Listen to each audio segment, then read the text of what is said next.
everyone. My name is Elijah David, minister of the 12th Hour Apostolic Sabbatarian Congregation outside the 12th Hour in the River Texas. Today is August 26, 2013. It is the 20th day of Elul 2017.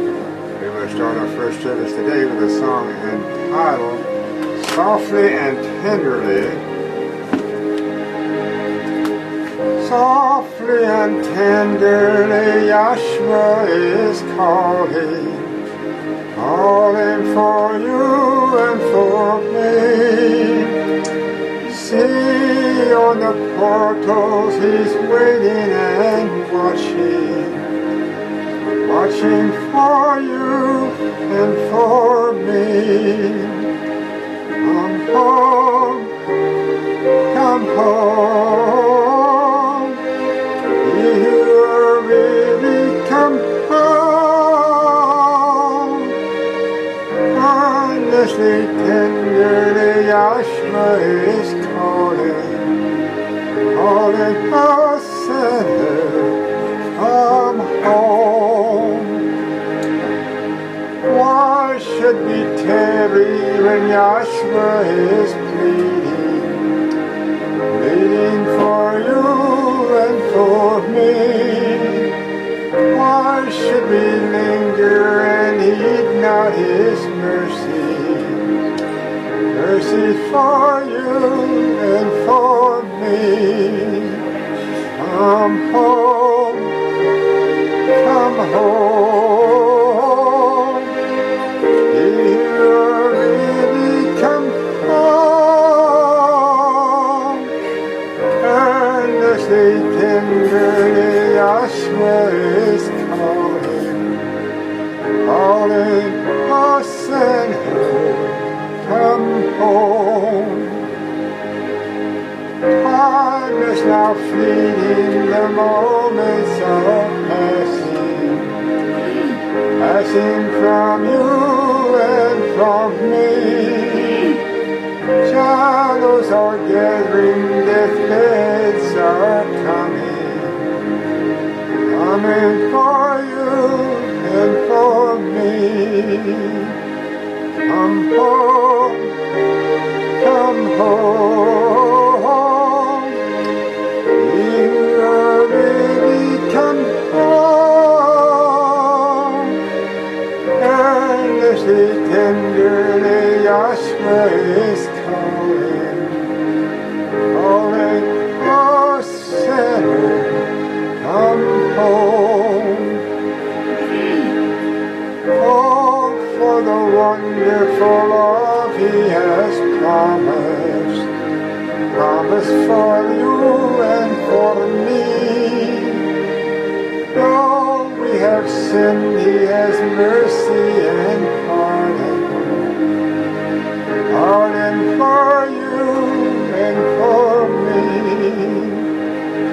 Come home, come home. You are really come home. Earnestly, tenderly, Yahshua is calling, calling us and her, come home. Very good. We're going to have a new study today entitled Entering into His Rest on His Holy Sabbath days. For His name is contained in every Sabbath, literally in the writing of the word. Abba, A-B-B-A. You'll find that right in the heart of the S-A-B-B-A-T-H, their Sabbath. Folks, we're in for a treat for those who can abide and walk in the light of the counsel of heaven on a daily basis. That's what it's for. That's what it's given for. We will try to keep that light going every day. And we get some things come up that just absolutely seems impossible, but that's all going to change. Every day is going to be taken care of like it's supposed to be. So what we're going to do is we're going to turn to, first we're going to turn to Genesis chapter 2, actually 1 and 2, and we're going to read about Yahshua and the creation, and Yahweh the Father, no doubt. The two work together in the creation as they have in all creation. It says in Genesis 1, verse about 30, and unto the beasts of the earth, and unto every fowl of the air, and unto everything that creepeth upon the earth, wherein there is life, I have given every green herb for the meat, and it was so.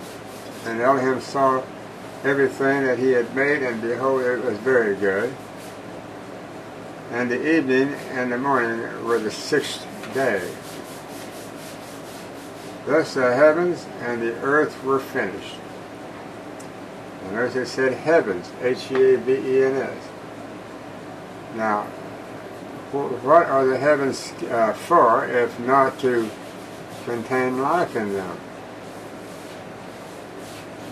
So the heavens he's talking about here are the heavens up over our head in this solar system that we abide in.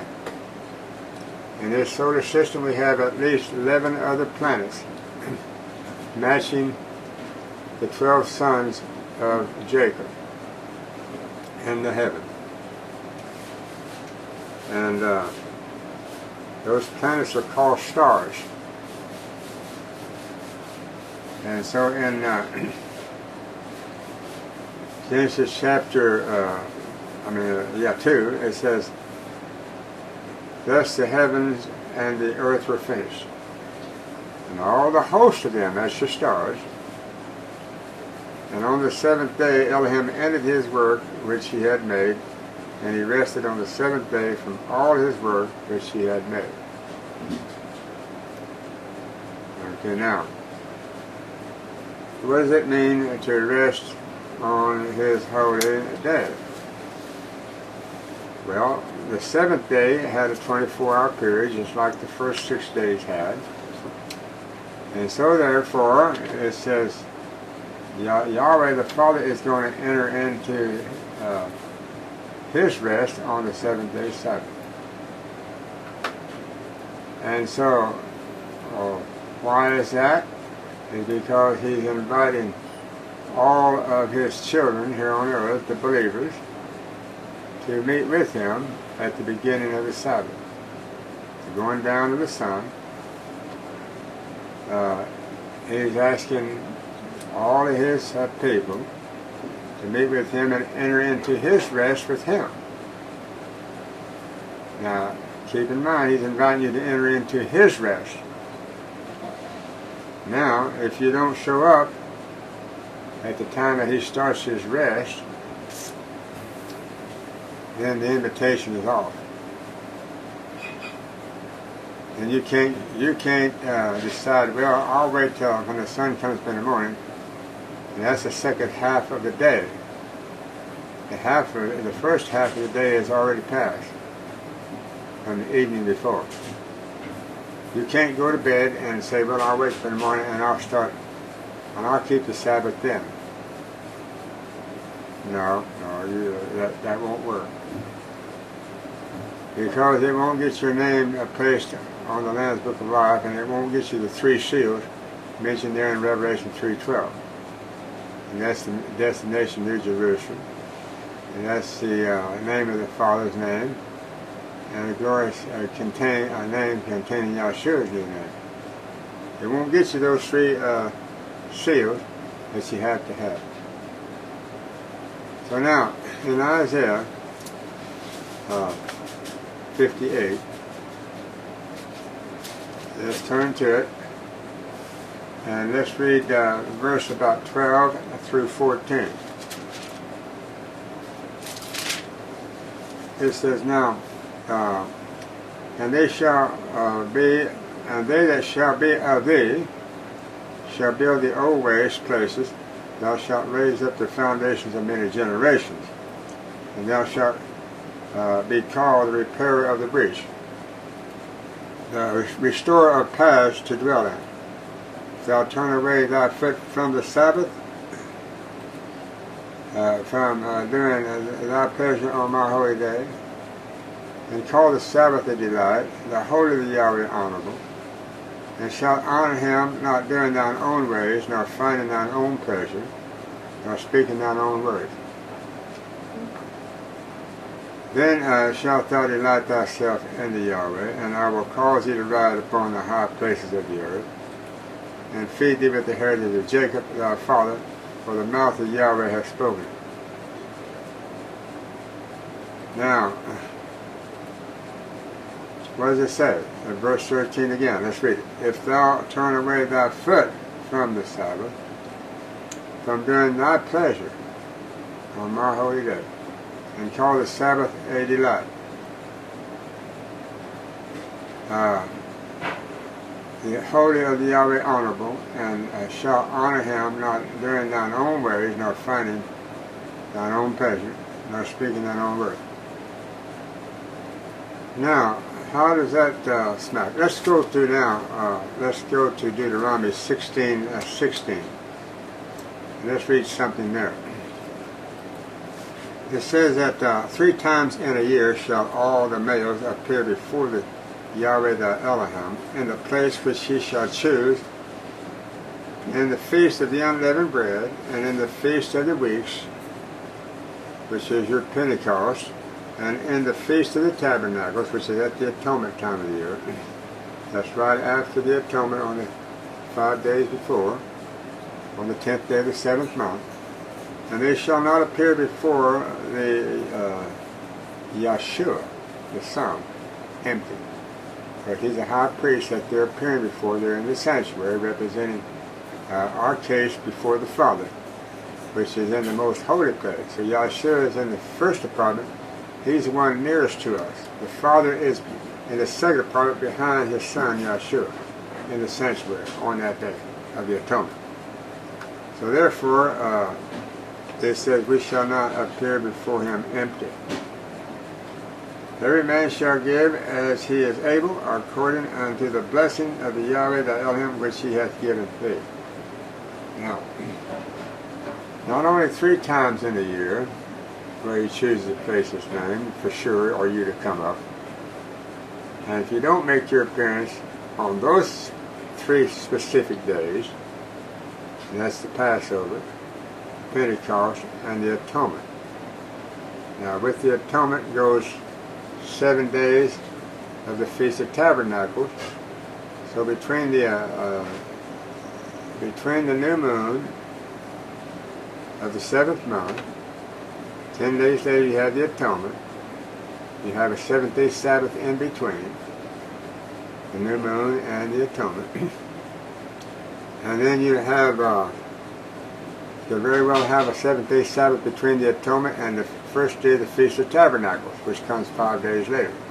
And if not, you can have a 7th-day Sabbath between the Feast of Tabernacles and the Solemn Assembly that comes 8 days later.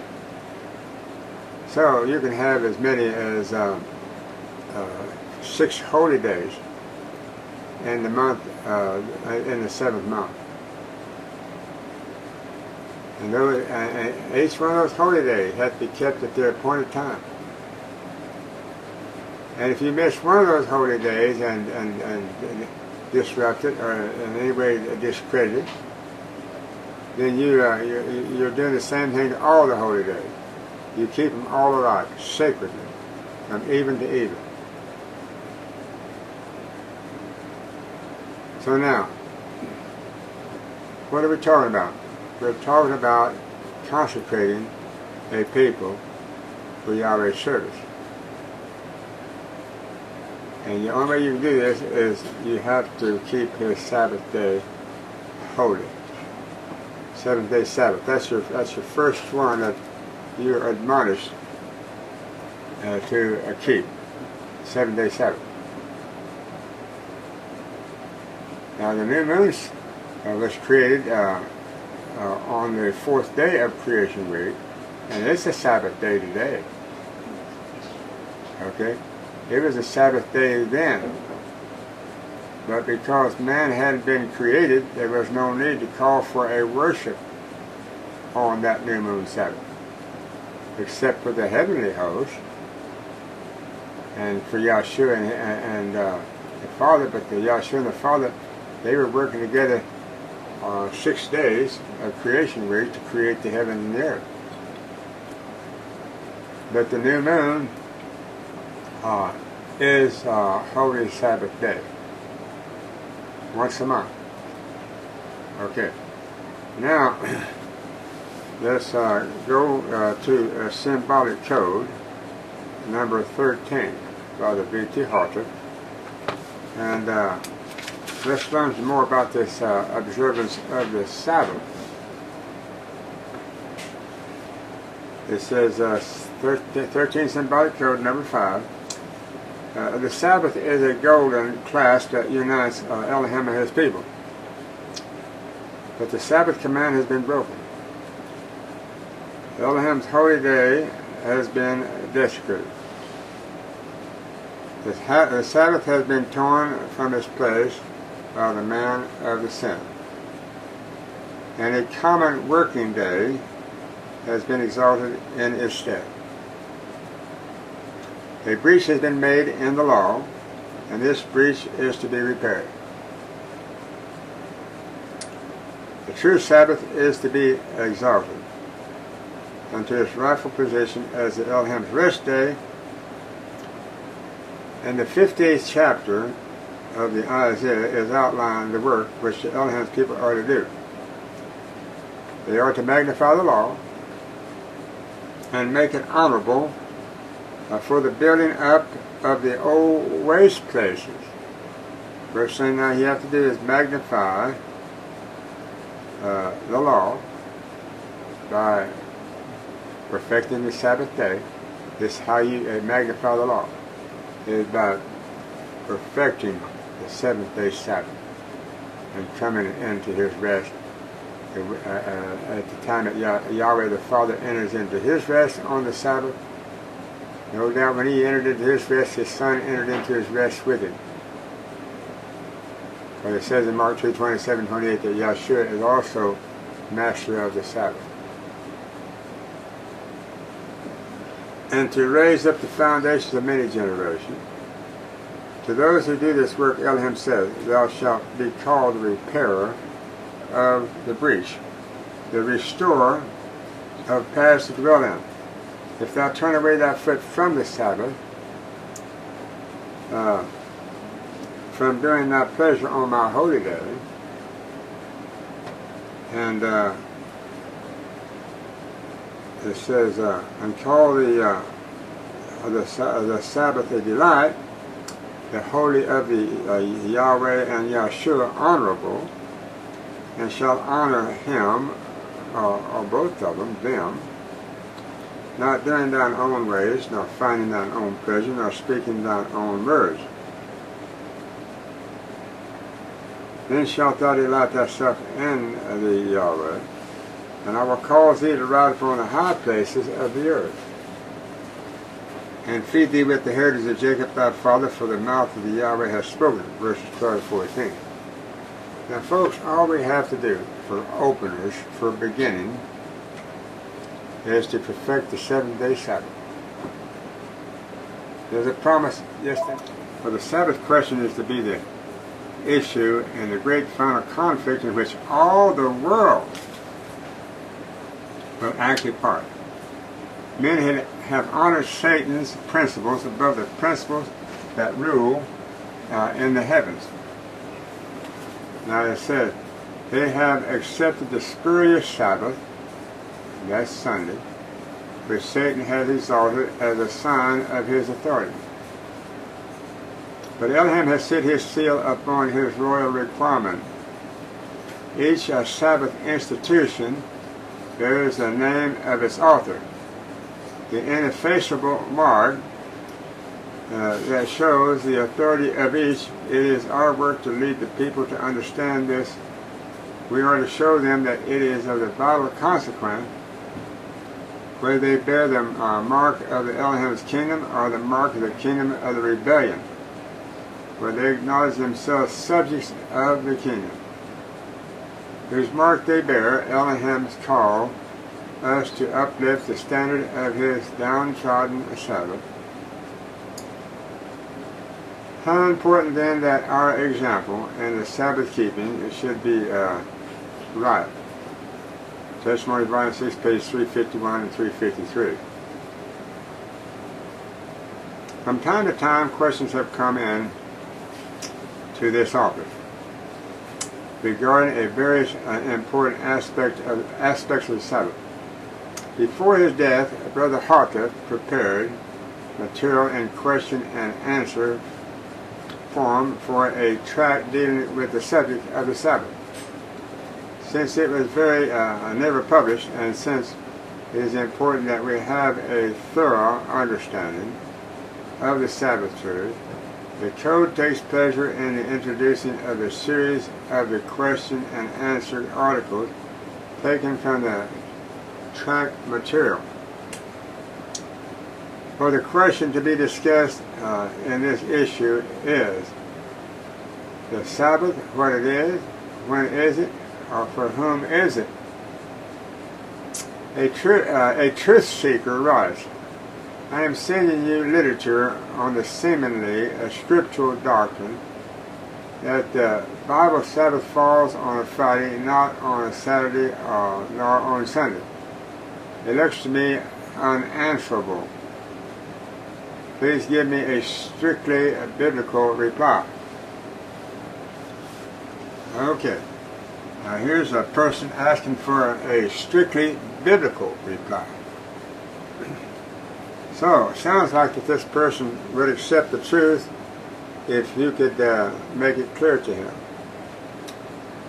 Why would anyone that's already a Sabbath keeper, why would they need to write a letter to the prophet and say, I have some literature here talking about this Friday being the right day to keep, and it seems to be unanswerable. Well, so this person is going to trust the prophet to go to the scriptures, the same scriptures that he has access to, and they don't take inspiration to understand the true Sabbath and how to keep it. It just takes merely saying a prayer, asking Heavenly Father to come into your heart and give you a more clear understanding of how to keep it. But apparently that was a question that this person needed to ask, and here's B.T. Hollis' reply. For the searching examination by the heavens all-revealing microscope, the Spirit and the Word discovers the Friday Sabbath literature to erect the entire structure of its doctrine, and Exodus 16 verses 1 and 2, which its author terms the key unto the Elohim's week. And so if under the heaven's own microscope his position proves to be solidly and accurately footed in the fact, then the doctrine is to be reverently accepted. But if such examination of the position proves it untenable, then of course it should be dismissed.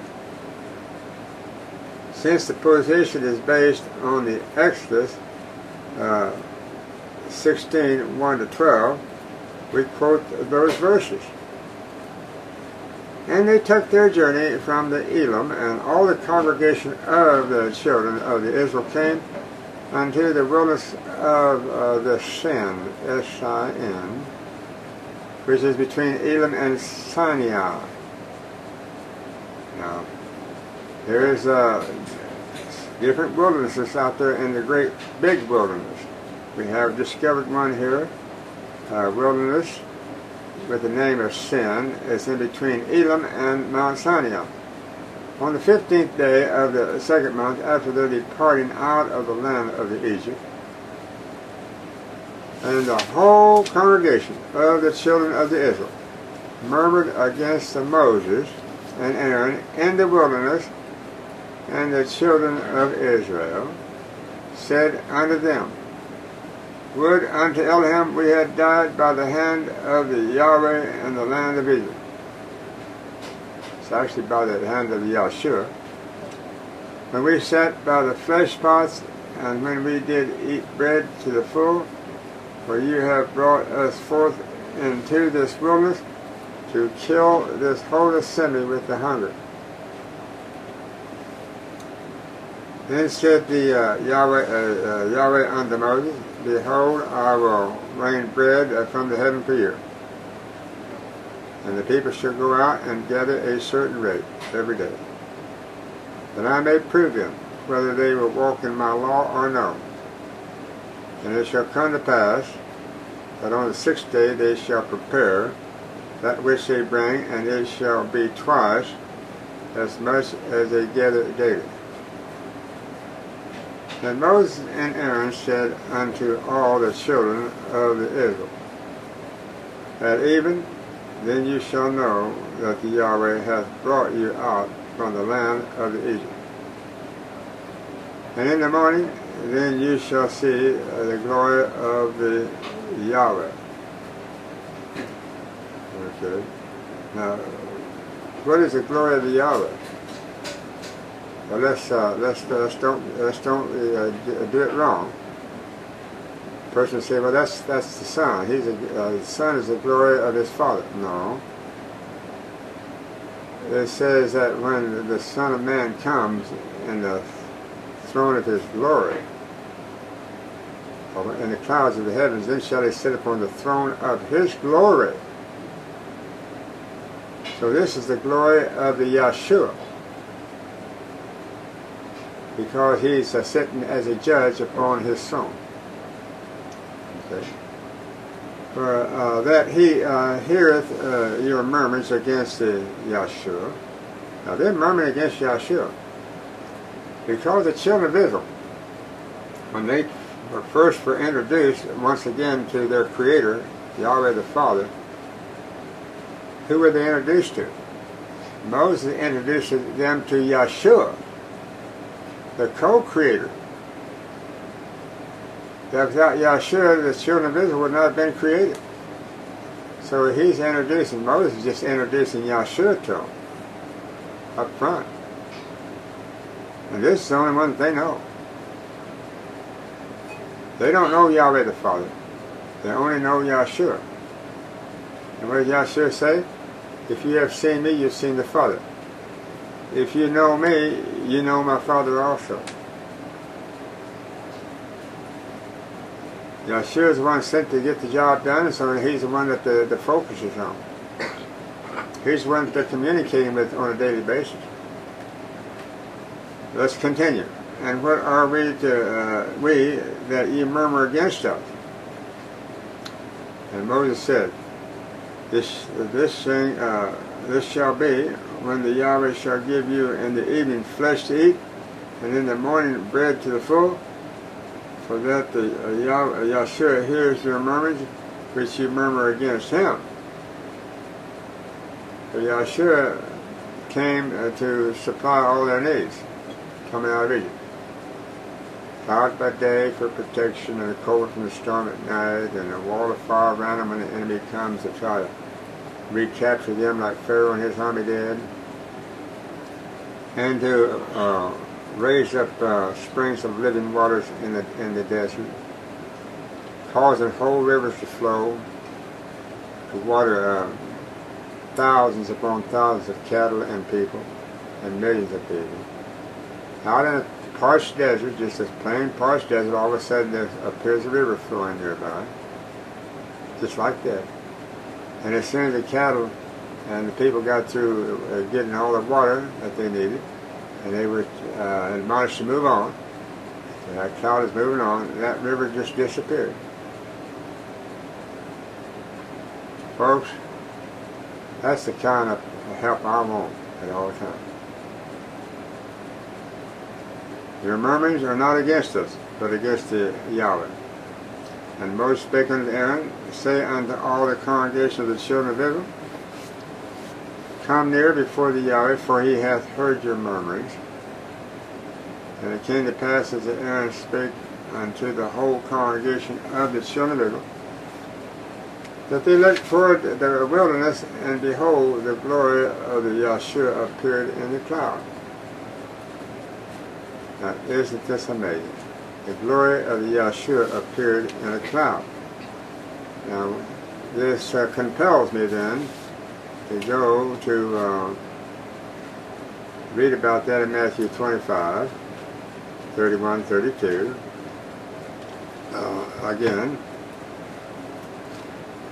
because these two events may be related. It says that when the Son of Man shall come in his glory, and all the holy angels with him, then shall he sit upon the throne of his glory. Okay. So it says when he comes, shall come in his glory. Only after he gets here does he sit upon the throne of his glory. And where is that throne of his glory at?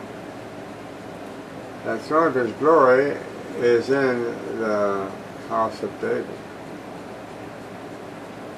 It says so in Luke 1:32. The Father's going to give unto his Son the earthly throne of his father David.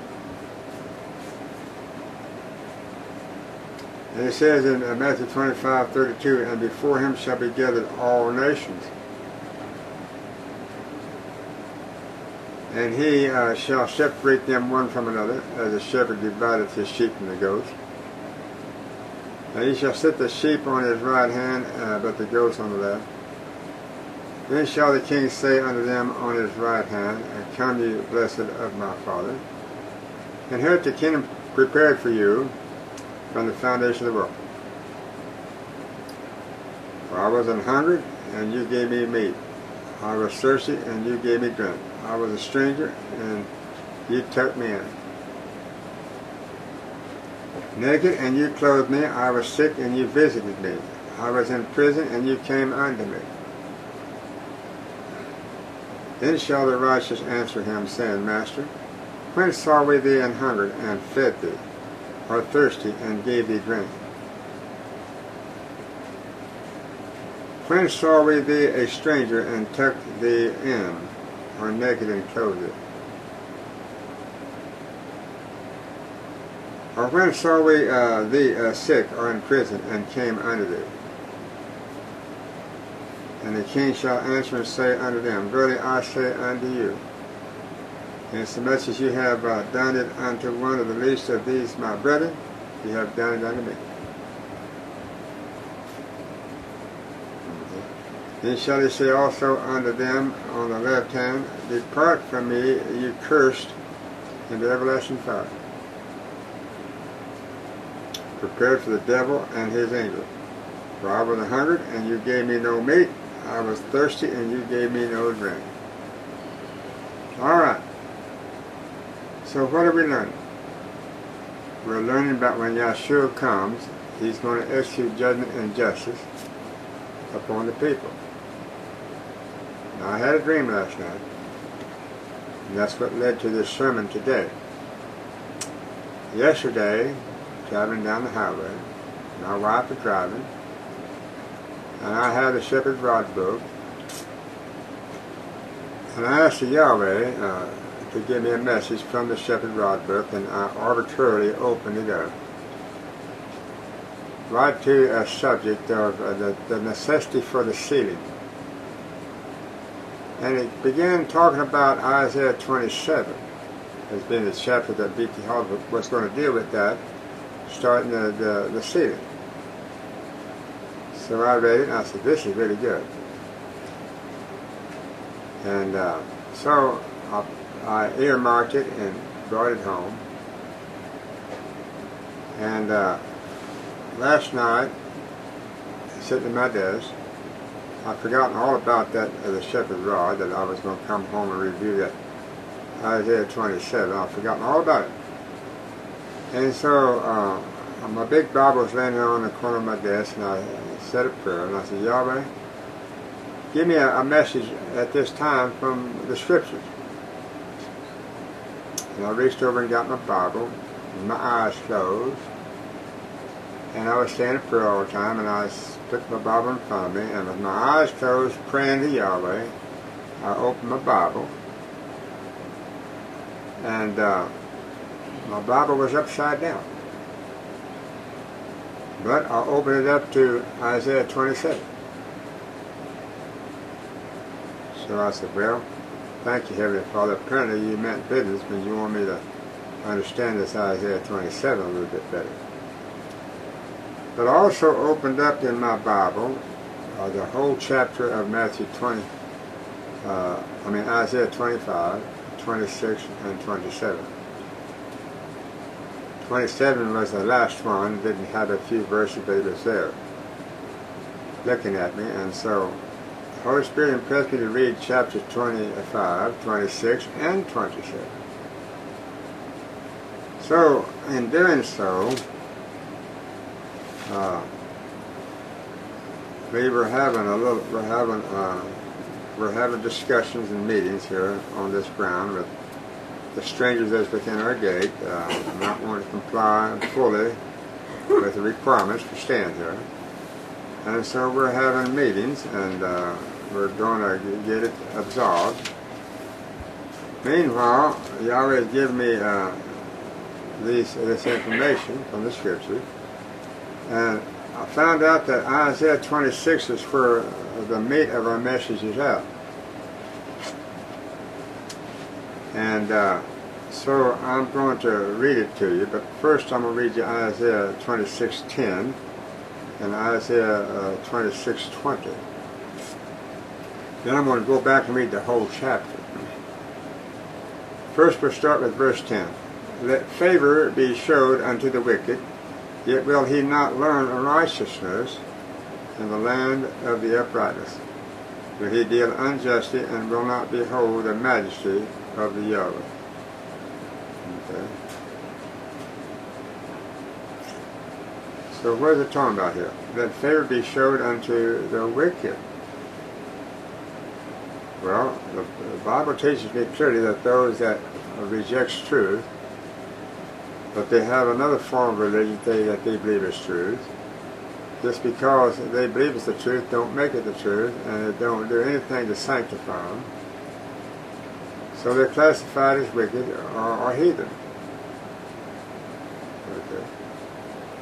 So it says when these folks come your way, they don't lay hold of your covenant and learn righteousness, then they're classified as wicked. No matter how good they are, the other people they are.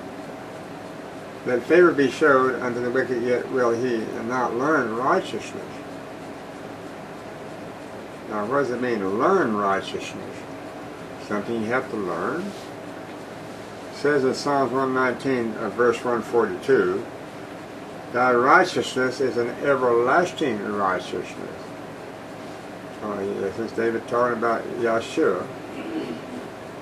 And thy law is with the truth. Okay. So David got right to the point. He just said to Yahshua, thy righteousness is an everlasting righteousness, and thy law is the truth.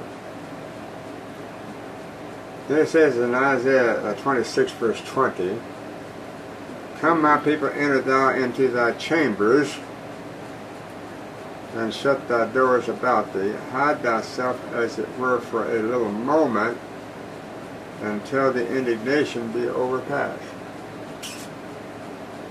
So it sounds like that we're going to come to a time here in this 12th parabolic hour, and I like to always, when I say time, it's always this is where we're at. This is all the time we got left. This is one loaded little hour here on this whole 24-hour time clock. Okay. So now let's go back and read Isaiah 26, starting verse 1. In that day shall this song be sung in the land of Judah. in that day shall this song be sung in the land of Judah. Now, I am the antitypical David, and these prophecies are unfolded to me pertaining to whatever is to be unfolded in a timely fashion. And this is one of them. And this song that we're going to learn to sing is that we have a strong city. We have a strong city. Salvation will the Yahweh appoint for walls and bulwarks. Okay. So what is that salvation? Through the blood of the everlasting covenant. That's the only way you can have salvation. Faith in the blood of the Yahshua. Open ye the gates, that the righteous nations which keepeth the truth may enter in. Now here it's talking about righteous nation that keepeth the truth. And what I say in Psalms 119, 142, thy righteousness is an everlasting righteousness, and thy law is with the truth. Or you can say thy law is in the truth. Or thy law is of the truth. Or thy law is by the truth. Or through the truth. Or for the truth. You can just use many, many different prepositions to describe the law and how, the many different ways that it can be your righteousness. Okay. So now it says that in verse 3, thou wilt keep him in perfect peace whose mind is stayed on thee, because he trusteth in thee. Okay. We're all seeking this perfect peace. Those of us that have come into the kingdom, we've come unto the kingdom. Those of us that knows where it's at, we've come unto it, seeking this peace. Well, the captain of the ship has to have the formula when they do come to lay it out for them. So that's what we're going to do. We're going to lay out a formula in the form of a constitution that will grant peace unto every recipient of this information. It says, trust you in the Yahweh, for in the Yahshua Messiah is with the everlasting strength. For he bringeth down them that dwell on the high, the lofty city. Okay. Now, what does it say? He bringeth them down that dwell on high. Meaning those that have a high profile in the headquarters of the house of Israel today. That would be the Adventist Church. So who is he going to do? He's going to bring down the lofty lurch. And he's going to lay it low. He lays it low even unto the ground. He bringeth it even unto the dust. Okay. For the foot shall tread it down, even the feet of the poor, and the steps of the needy. The way of the just is uprightness. Thou most upright doth weigh the path of the just. Yea, in the way of thy judgment, O Yahweh, have we waited for thee. For the desire of our soul is unto thy name, and unto the remembrance of thee. With my soul have I desired thee in the night. Yea, with my spirit within me will I seek thee early. For when thy judgments are in the earth, and the earth in prophecy for this time is the United States, and they are certainly in the earth. They're in all the world, but they start right here in the earth. The inhabitants of the world will learn righteousness. Okay. So here's another key verse. When thy judgments are in the earth, the inhabitants of the world will learn righteousness. Then it goes on to say, verse 10, let favor be showed unto the wicked, Yet will he not learn righteousness in the land of the uprightness? Will he deal unjustly and will not behold the majesty of the Yahshua? Now I want to go ahead and read you Isaiah 27. This Isaiah 27 has always been mythical to me. And let's see if the Yahweh can't clarify a few points here. Apparently he wants us to see something in here. He would have brought to my attention on 2 different occasions yesterday from 2 different sources. In that day, verse 1, Isaiah 27, the Yahweh with a sore and great and strong sword shall punish Leviathan, the piercing serpent. This Leviathan is Satan. Okay. Now, you can go to Isaiah 14, and you can also read about Yahweh punishing Satan.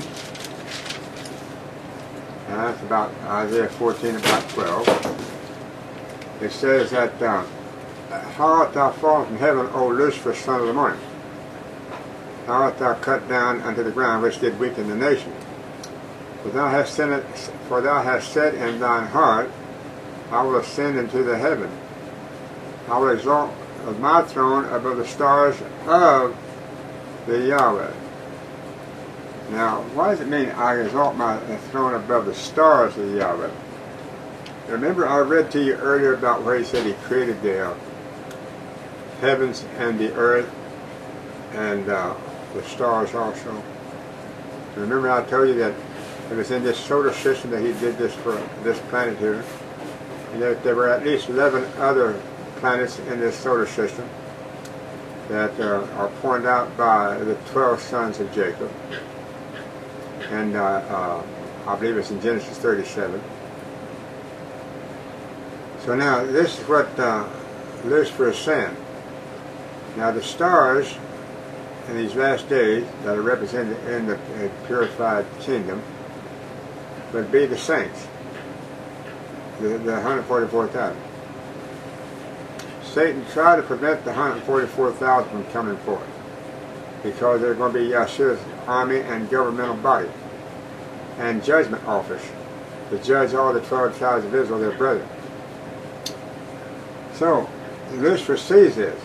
He couldn't prevent them from coming forth, so he says in his heart, I'm going to exalt myself above all these saints that have taken my place. And incidentally, there Ellen G. White points out in the testimony where Lucifer asked the question, are these the ones that take my place to be your governing body? Talking about the 144,000. He asked that question. He saw them. And the answer was yes. Yes, they take your place. And the angels that fell from heaven. So now, the stars that was represented by Lucifer and those fallen angels at one time, they fell from heaven, literally fell. Okay. So now, the stars that touch his place is 144,000 here on earth. And he's here on earth, and he's bound to this earth. He can't go back to heaven no more. So he's got to try to overthrow these stars. So he said, well, you know what? I'm just going to exalt my throne above the stars of the other hand. I will sit also upon the mount of the congregation. Okay. What's the mount of the congregation? The Mount Zion at the 12th hour. That's where the mount of the congregation is found, located. So he's going to sit upon this mount where Yahshua is coming back to sit upon the earthly throne of his father David, called the throne of David. Yahshua is going to take his place on that throne on the mount. Lucifer says, no, you're not. I'm going to do it. This planet Earth is mine. And as long as I'm in charge of this earth, I'm taking my place above Yahshua here on earth and above the stars, 144 times. Okay. And he said, I'm going to take my place above the stars in heaven, and I'm going to sit upon the mount of the congregation in the sides of the north, where the Heavenly Father is sitting. So he's going to go all the way from this earth to the place where Yahweh the Father is sitting upon his great white throne, ruling the universe from. He's going to go up there. And apparently he's going to try to, he believes in his mind, he's going to challenge Yahweh for his position. Isaiah 14:14. I will ascend above the heights of the clouds. I will be like the Most High. I'll be the Father. He won't be able to take his place, but I'll be like him. In other words, I'll be his competitor. I'll compete against him. Yet thou shalt be brought down to hell, to the sides of the pit. Okay. Now, in Ezekiel 28, it talks about this Lucifer again. It's called the Prince of Towers. It's talking about the same thing. On verse about 19 it says that, and they that know thee among the people shall be astonished at thee. Thou shalt be a terror, and never shalt thou be any more. Okay, who is he talking to? He's talking to the Son of Man, verse 2. Say, Son of Man, say unto the Prince of Towers, that's Satan, thus saith the Yahweh Elohim, because thine heart is lifted up, and thou hast said, I am a God, and I sit in the seat of the Yahweh, in the midst of the seas, where that woman Mystery Babylon sits. So, then who is that Mystery Babylon? Who is that woman? She's a camouflage representing Lucifer, Satan. Because she also sits in the midst of the seas. Okay. Yet thou art a man and not Elohim, though thou sit thine heart as the heart of the Yahweh Elohim. Okay. Because thou art wiser than Daniel, there is no secret that they can hide from thee.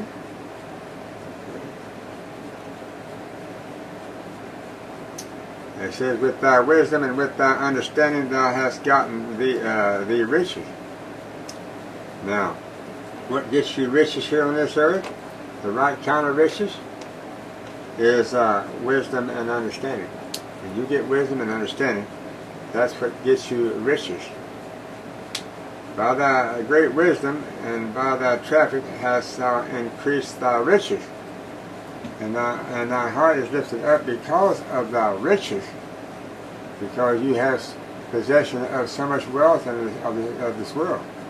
Therefore thus saith the Yahweh Elohim, because thou hast set thine heart as the heart of the Elohim, behold, therefore I will bring strangers upon thee, the terrible of the nations, and they shall draw their swords against the beauty of thy wisdom, and they shall defile thy brightness. They shall bring thee down to the pit, and thou shalt die the deaths of them that are slain in the midst of the sea. Wilt thou yet say before him that slayeth thee, I am the Yahweh Elohim? But thou shalt be a man, and no God in the hand of him that slayeth thee. So who's going to slay him? I can tell you who's going to slay him. This Elijah, this antipode Elijah. All right, how did Elijah slay him in the time up on Mount Carmel? Those 850 false prophets. He cut the heads all off with a sword. What does that sword represent? The word of the Yahshua, Hebrews 4:12. So how is antipode Elijah going to slay this here Leviathan, this Satan? He's going to slay him with the word. He's going to speak the word, and Yahshua is going to execute upon the enemy as soon as he's spoken. Just like Moses did down in Egypt. He spoke the word, he was executed immediately. Just like David did. He spoke the word, and was executed immediately. Just like Elijah David's going to do, it's going to be executed immediately. That's how we're going to defeat the enemy. Now this man, Lucifer, is personified in the form of a human being. That human being would have to be the false prophet now that's sitting up on the presidential seat at the White House. There in Revelation 19:20. Thou shalt die the death, verse 10, Ezekiel 28. Thou shalt die the death of the uncircumcised, and by the hand of strangers, for I have spoken it, saith the Yahweh Elohim. Moreover, the word of Yahweh came unto me, saying, Son of man, take up a lamentation upon the king of the towers, and say unto him, Thus saith the Yahweh Elohim, thou sealest up the sum full of the wisdom, and perfect in beauty. Thou hast been in Eden, in the garden of the Yahweh Elohim.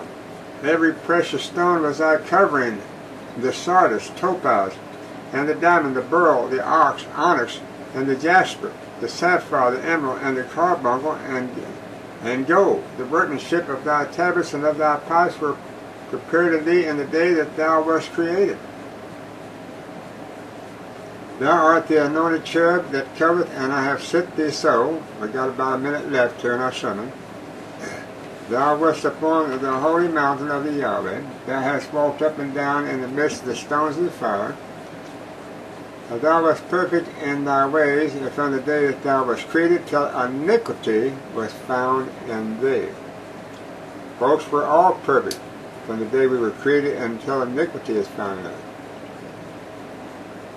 Okay. It says, By the multitude of thy merchandise they have filled the midst of thee with violence, and thou hast sinned. Therefore I will cast thee as profane out of the mountain of the Yahweh, and I will destroy thee, O covering cherub, from the midst of the stones of the fire. Thine heart was lifted up because of thy beauty. Thou hast corrupted thy wisdom by reason of thy brightness. I will cast thee under the ground. I will lay thee before kings, and that they may behold thee. This brings us to a close of our study. So you can contact us at the 11th hour call, and that's number 11. We're going to click now. We're going to change now. We're going to turn now to. Let's do this once again. This brings us to close of our study this hour. Contact us at the 11th hour call, and that's number 11. Click on our audio archive to hear this message and more. We're going to close now with a song entitled, Redeemed, How I Love to Proclaim It. Redeemed, how I love to proclaim it. Redeemed by the blood of the Lamb. Redeemed through his infinite mercy. His child and forever I am. Redeemed, redeemed by the blood of the Lamb. Redeemed, His child and forever I am. Redeemed, I'm so happy in Yahshua. No language my rapture can tell. I know that the light of his presence with me doth continually dwell. Redeemed by the blood of the Lamb.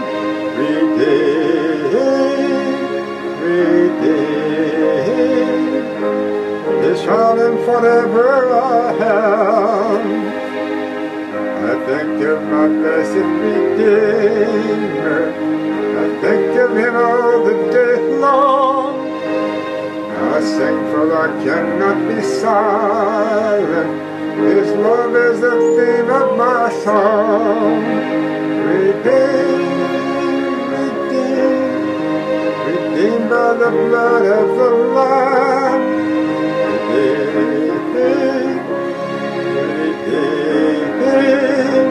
His child and forever I am. I know I shall see in his beauty the King in his Lord delight. Who lovingly guardeth my footsteps giveth me songs in the night. Redeemed, redeemed, redeemed by the blood of the Lamb.